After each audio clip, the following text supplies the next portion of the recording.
Bonjour, aujourd'hui nous réalisons un Paris-Brest. Avant tout, assurez-vous de maîtriser les deux techniques de base, la pâte à choux et la crème mousseline. Avant de vous lancer, cliquez sur les liens de votre fiche technique pour les revoir.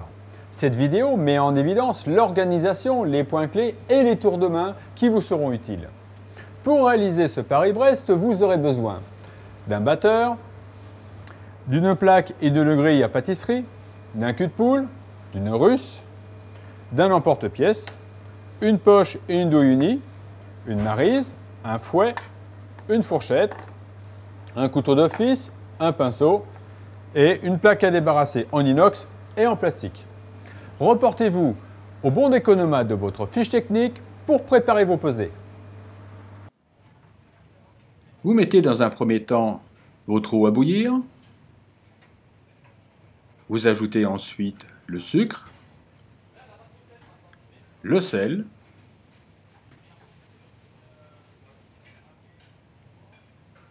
et pour finir, le beurre en parcelles.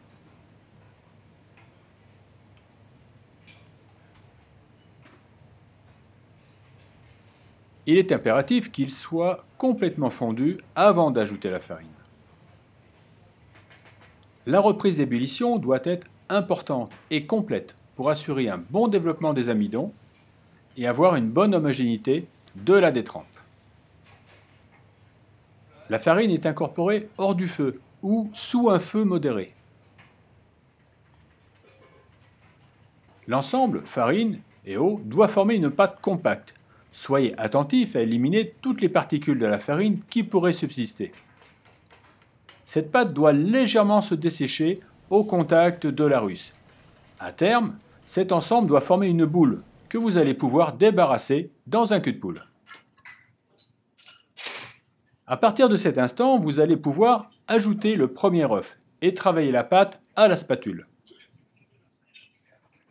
Fractionnez bien cette pâte pour faciliter l'intégration de l'œuf. Celui-ci doit être complètement incorporé.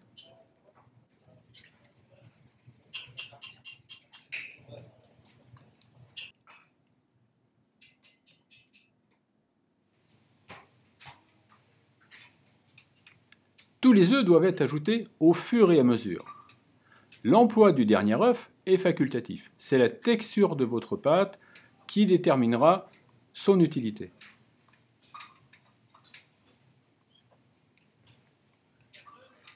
La pâte doit être souple et former une petite pointe au bout de la spatule.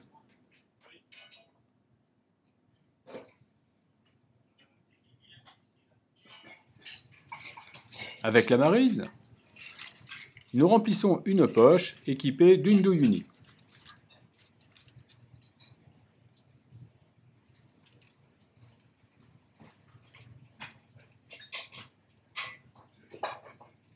Pour éviter les bulles d'air, soyez attentif à bien serrer votre poche. En plus, cela améliorera sa tenue au couchage.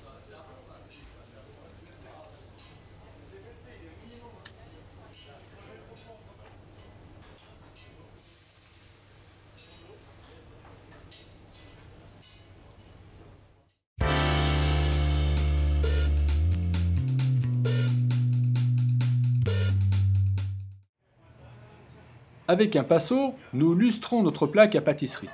Avec du beurre ou de l'huile, c'est au choix. Pour ensuite ajouter de la farine, donc nous chemisons notre plaque. Répartir régulièrement la farine. Pour ensuite enlever l'excédent en tapant celle-ci. Le fait d'avoir chemisé la plaque nous permet, à l'aide d'un emporte-pièce, de marquer d'une empreinte circulaire le positionnement des futures couronnes.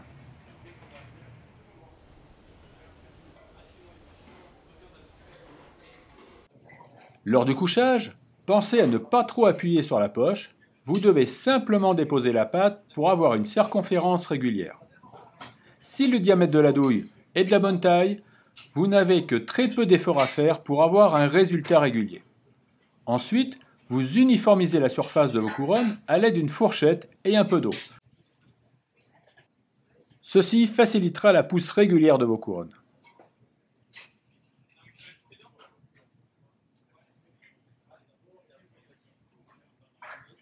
Et vous finissez par déposer des amandes effilées à la surface, d'une manière rangée ou aléatoire, c'est au choix.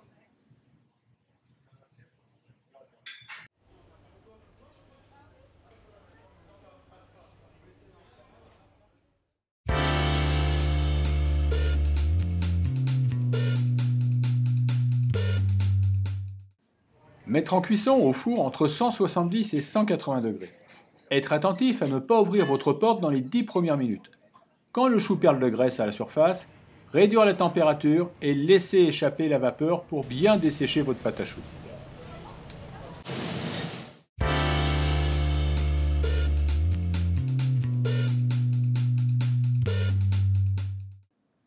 Dans un premier temps, mettez le lait à bouillir. Puis, dans un cul de poule, vous allez blanchir, à l'aide d'un fouet, le jaune et le sucre, jusqu'à obtenir un mélange plus clair et légèrement mousseux. Une fois ce mélange obtenu, vous allez ajouter la fécule.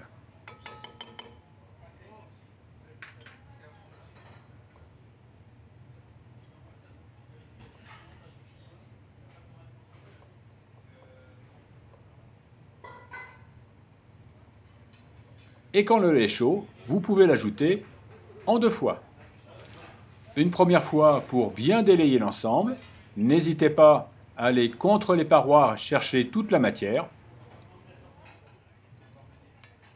Puis ensuite, vous ajoutez la deuxième partie.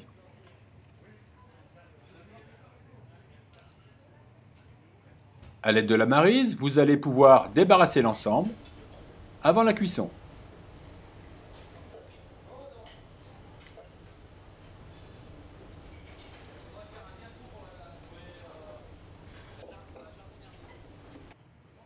Pour la cuisson, montez en température jusqu'à ébullition, ce qui fera disparaître la mousse qui est à la surface.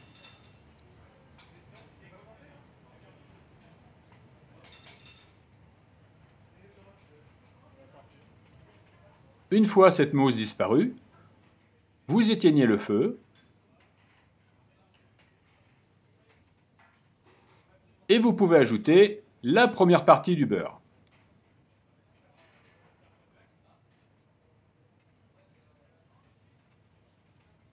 Ensuite, de la même manière, vous allez pouvoir ajouter le pralin.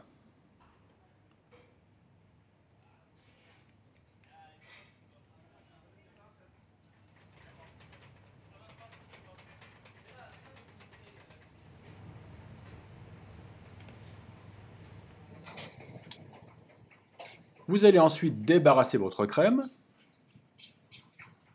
puis la filmer au contact. Il est important que le film touche bien la surface de la crème pour éviter de former une croûte lors du refroidissement. Après refroidissement, nous allons mettre notre crème dans la cuve du batteur qui est équipée du fouet. Et nous allons tourner à grande vitesse. Nous allons lisser la crème. Une fois la crème lissée, nous allons pouvoir ajouter la deuxième partie du beurre. Il est en parcelle et à température ambiante. Et toujours à grande vitesse, nous allons foisonner notre crème. Nous allons donc incorporer de l'air dans la masse.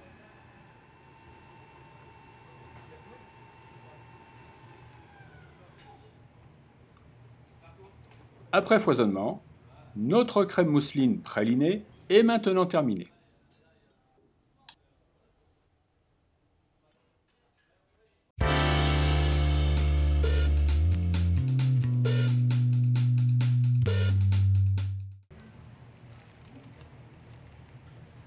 Et maintenant, vous allez garnir votre poche de crème mousseline pralinée à l'aide d'une maryse, en prenant soin de ne pas trop incorporer d'air, qui peut être aussi évacué de cette manière. Et pensez à bien serrer votre poche. Coupez les couronnes en deux à l'aide d'un couteau-scie, en prenant soin, si nécessaire, de retirer les excédents de pâte. Garnir ensuite les couronnes d'un geste régulier en spirale, tout en maintenant une pression constante de la poche.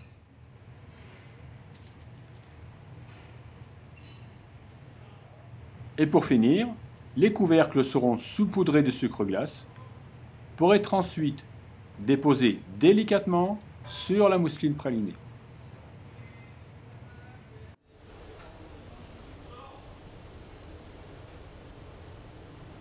Et voilà, cette réalisation est terminée. Maintenant que vous avez vu comment réaliser un Paris-Brest, c'est à vous de jouer.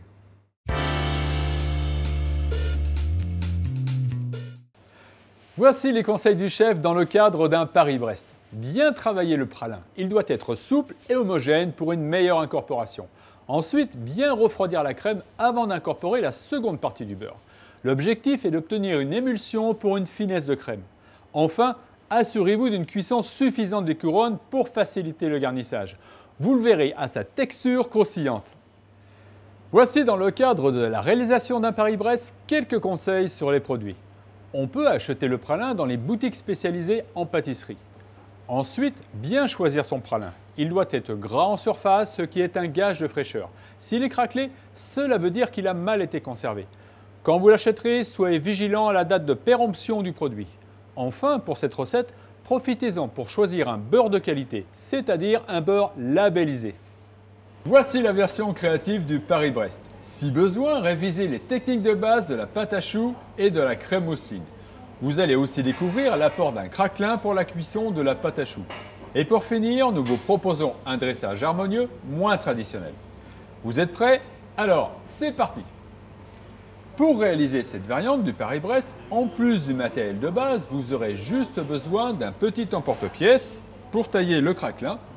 Le craquelin est disposé entre deux feuilles de papier sulfurisé pour l'abaisser plus régulièrement.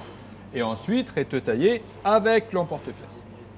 Le disque de craquelin est ensuite disposé sur le chou avant cuisson pour donner ensuite ce résultat avec une surface bien craquelée. Une bande blanche de sucre glace a été simplement faite avec un petit masque en papier sur le dessus. C'est notre version créative du Paris-Brest.